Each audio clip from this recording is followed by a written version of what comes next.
우리 함께 인사하겠습니다. 잘 나오셨습니다. 제 옆자리에 계셔서 행복합니다. 어린아이와 같이 순수해집시다. 네, 감사합니다. 오늘 어린이날이고요. 또 어린이 주일입니다. 우리 아이들이 나와서 찬양도 하고 또 우리 아이들에게 축복도 해주는 귀한 시간을 우리가 가졌는데요. 우리 어린아이들을 생각하면 마음이 순수해지지 않습니까? 또 아이들은 앞에 나와서 이렇게 찬양을 해도 실수해도 그게 이쁘잖아요. 그래서 사실 어제 연습을 안 한 아이가 있어서 안 해도 앞에 세우라고 제가 부목사님께 부탁을 드렸어요.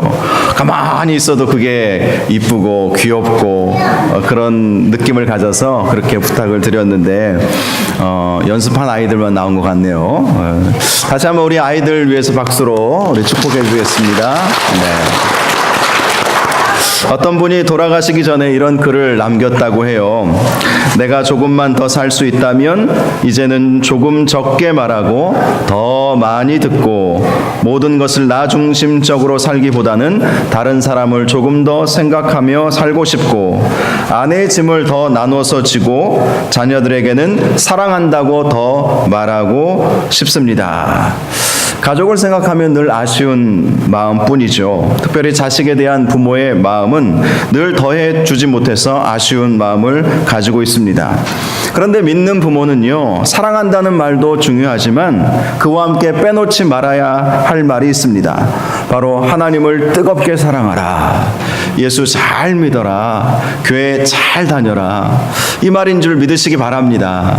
우리 부모님 된 여러분들 한번 따라해 보겠습니다. 하나님을 뜨겁게 사랑하라. 예수 잘 믿어라. 교회 잘 다녀라.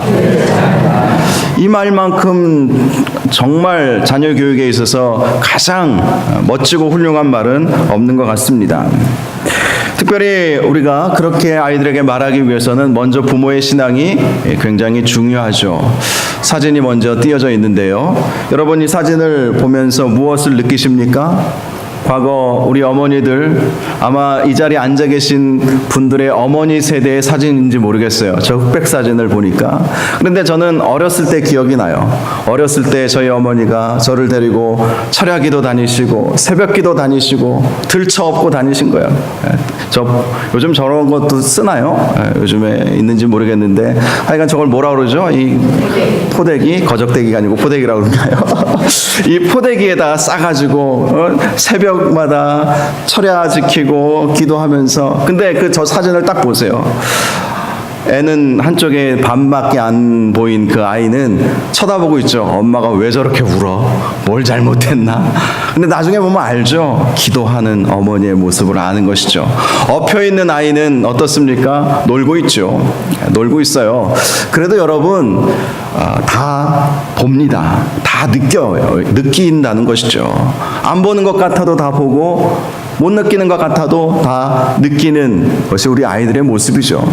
어떤 분이 이런 이야기를 하잖아요. 어른들은 말씀을 다 듣는 것처럼 얼굴은 그렇게 쓰여 있는데 실제로는 안 듣고 아이들은 하나도 안 듣는 것 같은데 다 기억한다는 거예요. 아이들이 정말 그런 것입니다. 어느 날 어느 교회 주일학교 전사님이 설교 시간에 아이들에게 하나님을 그려보라고 그렇게 이야기를 했대요. 하나님을 그리면 그 그림을 가지고 이제 설교를 좀 해보려고 한 것입니다.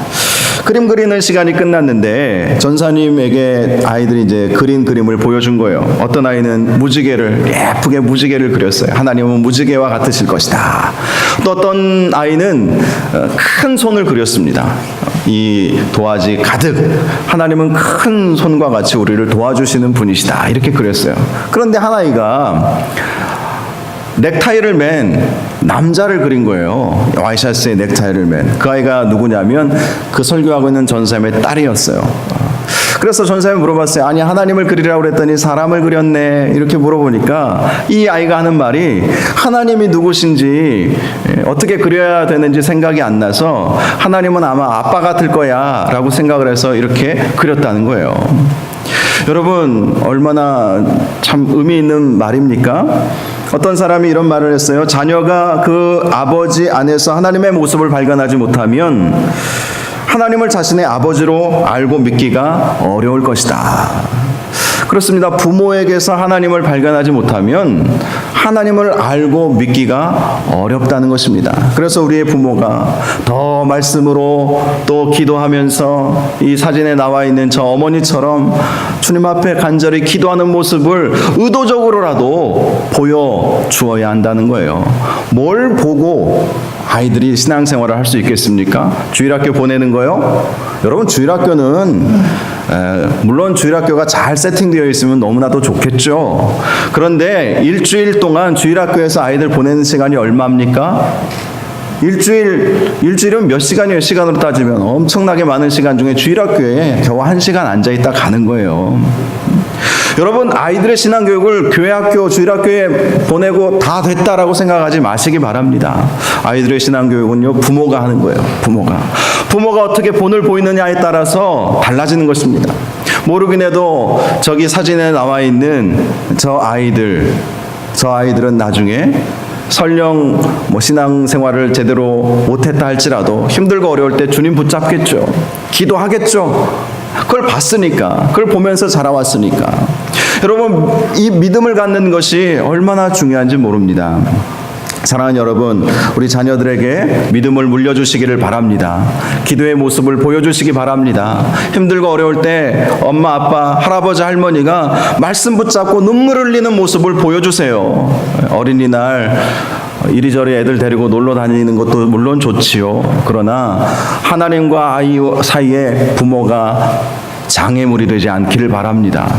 어떤 가정은요, 시험 기간 되면 권사님 아들, 집사님 아들, 딸들인데 시험 기간에는 교회 한번 안 나가도 돼. 여러분, 말도 안 되는 일이에요. 하나님과 자녀 사이에 이 소통이 있어야 아이가 잘 되고 복을 받고 축복받고 은혜 받고 그럴 텐데 그걸 부모가 가로막고 있어요. 오늘날 그런 부모들은 얼마나 많은지 몰라요. 최근에 제가 어떤 목사님 설교를 들으면서 자기 교회에 그런 일이 있다고 그러더라고요. 가까운 새로남교회 오정호 목사님 설교 시간에 나온 이야기입니다. 자기가 고등부, 중등부 목사님들한테 보고를 들어보니까 자기 교회 중직자들인데도 그 주일날 시험 기간이면 한 주 빠져도 돼. 한 주 빠진다고 뭐 벼락 맞아? 뭐 큰일 있어? 무슨 일이 있어? 한 주 빠져도 돼. 이렇게 얘기한다는 거예요. 그 큰 교회 안수 집사님, 권사님 되려면 얼마나 힘든지 아시죠? 그 많은 사람들 중에 투표 3분의 2 받는다는 게 쉬운 일이 아닙니다. 그런데도 이 자식 문제 앞에서는 자식 시험 문제 하나 더 맞게 하려고 더 좋은 대학 보내고자 하는 그 마음은 충분히 이해를 하는데요. 여러분, 인생은 하나님께서 붙잡아 주셔야 하는 것입니다. 자식의 인생은 하나님이 붙잡아 주셔야지 부모가 도와준다고 해서 얼마나 도와줄 수 있겠습니까? 여러분, 정말 중요한 말씀을 제가 드리고 있는 것입니다. 오늘 본문 1절을 보세요. 여호와께서 집을 세우지 아니하시면 세우는 자의 수고가 헛되며. 여러분, 집은 우리 하나님께서 세우셔야 합니다. 가정도 하나님께서 세우셔야 하는 것입니다. 자녀들도 하나님께서 세워주셔야 세움을 받을 수 있게 된다는 거예요. 그렇지 않으면 세우는 자의 수고가 헛되대요. 우리가 아무리 노력해서 가정을 세우고 우리 자녀들을 세워나가도 헛될 뿐이라고 말씀하고 있습니다. 자녀들을 말씀으로 양육하시기 바랍니다. 자녀들에게 하나님의 말씀의 기준을 심어주시기 바랍니다. 말씀대로 살아라. 말씀대로 살아라. 기도를 가르쳐 주시기 바랍니다. 힘들고 어려울 때는 기도하는 거야. 말로만 하지 마시고 기도를 보여주세요. 눈물로 기도하는 모습을 보여주세요. 교회에 나와서 기도하는 모습을 보여주세요. 아이들도 데리고 교회에 나오셔도 됩니다. 어떤 자료를 보니까 이 노벨상 시상식에 유대인들이 빠지지를 않잖아요. 유대인의 교육법은 아주 유명하지 않습니까? 몇 년 전에 이스라엘 정부의 자료를 보니까요, 그동안 생리의학상 48명, 물리학상 44명, 화학상 27명, 경제학상 20명, 문학상 12명을 수상을 했대요. 12명이 노벨상을. 인구 600만이에요. 우리는 몇만입니까? 5,500만이에요. 인구 600만의 이 이스라엘 민족, 물론 전 세계에 흩어져 있는 디아스포라 유대인까지 합하면 한 2천만 된다고 해요. 그런데도 그렇게 작은 민족이고 작은 나라임에도 불구하고 노벨상을 이 수백 명이나 탄 거예요. 어떻게 그렇게 할 수가 있었겠습니까? 무슨 우연일까요? 우연이에요? 그들이라고 뭐 인간이 아닙니까? 그들은 뭐 AI 인공지능 로봇이에요? 아니지 않습니까? 그들도 똑같이 우리와 같은 사람들이에요. 그런데 왜 어떻게 해서 그렇게 많은 수백 명이나 되는 매년 노벨상 수상자의 유대인이 꼭 껴있느냐 이거예요. 뭐 어떤 차이가 있느냐? 우리가 잘 알고 있듯이 독특한 교육 방법 때문이죠. 바로 하나님의 말씀을 아이들에게 주입시키고 가르치고 있다는 것입니다. 유대인들에게 있어서는요, 한 가지 책과 한 가지 건물을 결코 빼놓을 수가 없다고 해요. 한 가지 책이 무엇입니까? 성경입니다. 한 가지 건물은 회당이에요. 성경은 하나님의 말씀이고요. 회당은 그 하나님의 말씀을 가르치는 교육기관과도 같습니다. 물론 거기서 예배도 드리지만, 여러분, 이렇게 성경과 회당을 중심으로 하나님의 말씀을 가르친 결과가 바로 이 유대인들에게 하나님께서 지혜를 부어주시고, 여러분, 이 성경 말씀이요, 지혜의 책입니다.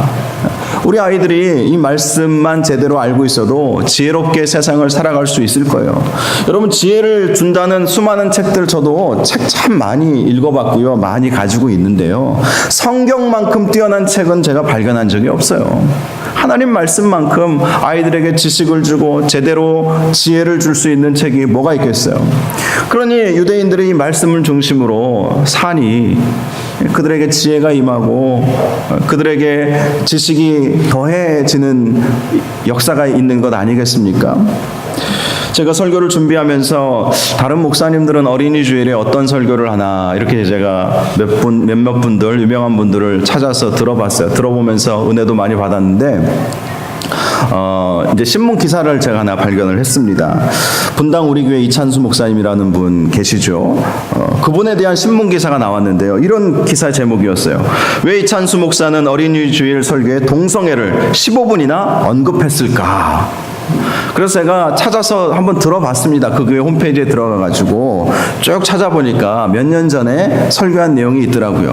들어보니까 15분 동안 동성애 문제에 대해서 얼마나 문제점을 제기하는지 그 얘기를 제가 들었어요. 이 동성애 문제 기준이 없어서 그렇다는 거예요. 특별히 예수 믿는 우리 기성세대들이 말씀으로 기준을 우리 아이들에게 제시해 주지 않았기 때문에 이게 이제 우리 아이들은요 죄책감도 없고요. 그럴 수 있다고 생각을 하는 거예요. 그런데 이게 여기서 끝나는 것이 아니랍니다. 동성애로 끝나는 것이 아니라 소아성애로도 간대요. 어떤 나라는요. 우리가 어린 아이에게 성적 충동을 느끼면 정신병이잖아요. 그런데 어떤 나라는 그게 정신병이 아니라 정상적인 것이다. 법적으로. 그렇게 인정을 해주기 시작했다는 거예요. 말이 됩니까? 하나를 풀어주면 다 풀려지게 되는 거예요. 어떤 나라는요. 지금 남자와 여자의 결혼이잖아요. 부부잖아요. 그런데 동성애를 인정하면서 남자와 남자 혹은 여자와 여자가 부부다. 이걸 이제 인정해 주기 시작했다는 거예요. 그런데 어떤 나라에서는 이런 움직임도 있답니다. 2명의 남자와 3명의 여자가 함께 우리가 부부다. 별로 놀라지도 않으시네. 그럴 수 있다고 생각하시니까 안 놀라시는 겁니까? 여러분, 이거 놀랄 만한 일이에요. 이게 실질적으로 이제 머지않아 우리 자녀들, 이 꼬맹이들이 앞에 나와서 찬양했던 이 자녀들이 우리만큼, 저만큼, 여러분만큼 나이가 들면 그런 세상에 온다니까요. 기준이 무너지니까 사회가 이상한 방향으로 흘러가고 있는 것입니다. 여러분, 그래서 우리 기성세대의 역할이 너무나도 중요한 거예요. 설령 그렇게 흘러간다 할지라도 끝까지 말씀 붙잡고 사는 모습을 보여주시기 바랍니다. 부모들이 그 모습을 보여줘야 되는 거예요. 끝까지. 그래도 말씀이 아니라고 말씀하잖아. 아이들에게 가르칠 수 있어야죠. 말해줄 수 있어야 되는 거예요. 그런데 부모가 말씀대로 살지 못하면서 어떻게 말해줄 수 있겠나 이런 생각도 듭니다. 2절 말씀을 보면 너희가 일찍이 일어나고 늦게 누우며 수고의 떡을 먹음이 헛되도다. 아무리 먼저 부모가 말씀대로 살지 않으면 아무리 자녀들에게 좋은 것으로 교육하고 뭐 비싼 학원 보내고 뭐 그렇게 해봐야 헛되다라는 거예요. 헛되다라는 거예요. 부모가 노력한 만큼 아이가 자라주면 얼마나 좋겠습니까? 저도 우리 아이들 키우고 있지만 부모가 노력하는 만큼 아이들이 잘 자라주면 정말 원이 없겠어요. 그런데 정말 실제로 그렇게 됩니까? 아닙니다. 아이들이 스스로 일어날 힘을 가지고 있어야 돼요. 아이들이 공부하려고 하는 마음이 있어야지 부모가 맨날 공부해라 공부해라 이런다고 공부가 됩니까? 자기 스스로 공부해서 사회에서 성공하고 그리고 예수 믿는 사람으로 하나님께 영광 올려드려야지 이 마음을 가져야 되지 않겠습니까? 유대인의 교육법 중에 이런 교육법이 있대요. 공부하고 오면 아이에게 물어본다고 합니다. 오늘 선생님에게 어떤 질문을 했니? 뭘 배웠니가 아니래요. 어떤 질문을 했니? 그러면 질문 제대로 못하고 놀고 왔다는 게 걸리면 들통나면 너 그렇게 해가지고 다른 사람에게 도움을 줄 수 있는 삶을 살겠니? 이렇게 질문을 한다는 거예요. 여러분 어떻게 생각하십니까? 우리는 어떻게 반응을 하죠? 너 뭐 배웠니? 그리고 공부 안 하고 오면 너 그래갖고 잘 살 수 있겠니? 제가 그래요. 제가 설교 준비하면서 많이 깨달았어요. 너 그렇게 살아가지고 이 험한 세상 잘 살 수 있겠냐고 그렇게 물어보는데 유대인들은 반대로 너 뭐 질문했니? 그래서 너 뭐 질문했니? 제대로 질문도 안 하고 공부를 안 했으면 너 그렇게 살아가지고 남들이 너를 통해서 도움을 받을 수 있겠니? 이러니까 어릴 때부터 도움을 주면서 살아야 되겠구나 이런 생각을 갖는 것이죠. 그러니 그런 생각을 가지고 있으니까 사회적으로 인정받고 노벨상도 그렇게 많이 받을 수 있는 건 아니겠습니까? 독특한 교육 방법이 따로 있다는 거예요. 그것은 바로 성경에 나온 교육 방법입니다. 여러분 우리가 자녀들에게 믿음을 전수해주고 말씀을 가르쳐줄 때 우리 자녀들은 정말 하나님께서 그 자녀들을 키워주시고 하나님께서 그들을 선하게 인도하여 주실 줄 믿으시기 바랍니다. 그래서 이런 말씀 있잖아요. 그러므로 여호와께서 그의 사랑하시는 자에게 잠을 주시는도다. 우리가 보통 잠 안 올 때 이 말씀 암송하죠. 근데 이 말씀은 자녀 교육과 관련된 말씀이에요. 근심이 없게 해주시겠다는 거예요. 너희 자녀를 여호와 하나님께 맡길 때 사실 대부분 잠 못 자는 이유가 뭐예요? 자식 문제 가장 큰 이유 아닙니까? 자식 근심 걱정, 자식이 잘 돼야 될 텐데, 성공해야 될 텐데, 좋은 사람 만나야 될 텐데, 좋은 짝지 만나야 될 텐데, 결혼 상대자 말하는 거예요. 그렇게 자식 걱정, 지금 이렇게 힘들고 어려운 때 좋은 직장 취업해야 될 텐데, 이게 다 부모의 걱정거리 아닙니까? 그런데 하나님께 맡길 때 주께서 사랑하시는 자에게 잠을 주시느니라. 잠 편안하게 주무시는 여러분들 되시기 바랍니다. 자식 걱정 주님께 맡기세요. 주님께 맡기시고 말씀대로 양육하시면 하나님께서는 그런 부모들에게 잠을 주신대요. 잠. 정말 지금도 늦지 않았어요. 여러분 정말 자식들에게 믿음을 가르치시고 믿음 가운데 살게 하시고 예수 잘 믿어라. 하나님 사랑하라. 교회 잘 다녀라. 90대 할머니라 할지라도 70대인 아들에게 말할 수 있어야 하는 것입니다. 그래야 우리도 사는 것이고 가정이 사는 거예요. 여호와께서 세우지 아니하시면 집을 세우는 자의 수고가 헛되다라는 말씀을 꼭 기억하시기를 바랍니다. 3절을 보니까 보라 자식들은 여호와의 기업이요 태의 열매는 그의 상급이로다. 하나님 거라는 거예요. 자식들은 하나님 거예요. 내게 아닙니다. 부모의 것이 아닙니다. 여기서부터 출발을 잘하셔야 돼요. 내게 아니에요. 자식은 여호와의 기업입니다. 자식은 하나님의 상급이에요. 가로막지 마세요. 자식과 하나님 사이에 부모가 딱 껴가지고 가로막지 마세요. 네. 여러분 하나님과 연결시켜 주세요. 자식들을. 그래서 주일이면 예배 드리게 하시고 시험 기간이에도 예배 드리고 학원 가게 하세요. 그래야 자식들이 잘 되지. 그리고 그 잘된 자식 때문에 나는 편안한 잠을 잘 수 있는 거예요. 그것이 오늘 성경에서 주시는 말씀입니다. 4절을 보니까 젊은 자의 자식은 장사의 수중의 화살 같으니 라고 말씀하고 있습니다. 여러분 우리 인생은요 전쟁터와 같다는 말을 하죠. 정말 치열한 경쟁이 있어요. 이루고 싶은 목표가 있고 경쟁이 있습니다. 그런데 그 치열한 경쟁을 어떻게 뚫고 나가고 이루고 싶은 소원을 어떻게 이루어 나갈 수 있겠습니까? 하나님이 도와주셔야 되는 거예요. 하나님이 도우시는 자녀의 인생은 장사의 수중에 화살과 같이 된다고 말씀합니다. 승리의 도구가 되게 해주시겠다고 말씀하고 있어요. 말씀으로 교육할 때 이러한 놀라운 은혜가 오게 되는 것입니다. 존 록펠러라고 하는 미국 최대의 거부 중에 한 사람이 있었죠. 오늘날은 빌 게이츠 이런 사람이 부자라고 알려져 있지만 과거에는 록펠러라고 하는 이 사람이 아주 큰 부자였어요. 신앙인이었고요.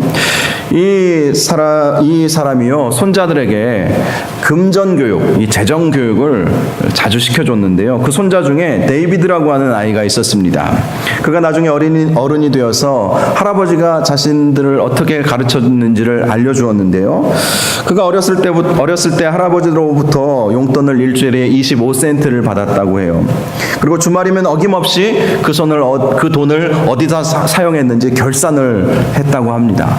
그래서 제대로 사용했으면 5센트를 더 받고 제대로 사용 못했으면 그 주간에는 5센트가 깎였대요. 그러니까 30센트를 받느냐 20센트를 받느냐가 결산할 때 나오는 거예요. 그러니 아이들이 돈을 잘 쓰려고 하지 않았겠습니까? 그런데 이 할아버지가 두 가지를 꼭 지키라라고 했던 것이 있대요. 첫 번째는 10%는 11조를 하나님께 드려라.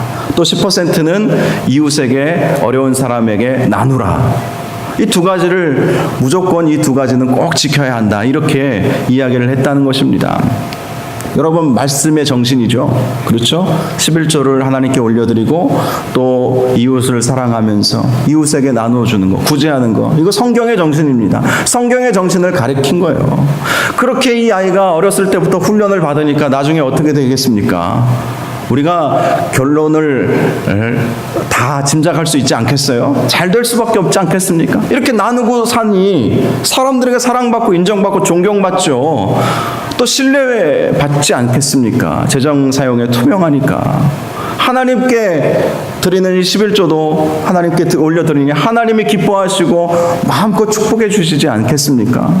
이 데이비드라고 하는 이 아이는 나중에 미국 맨하튼 은행의 총재가 되었다고 해요.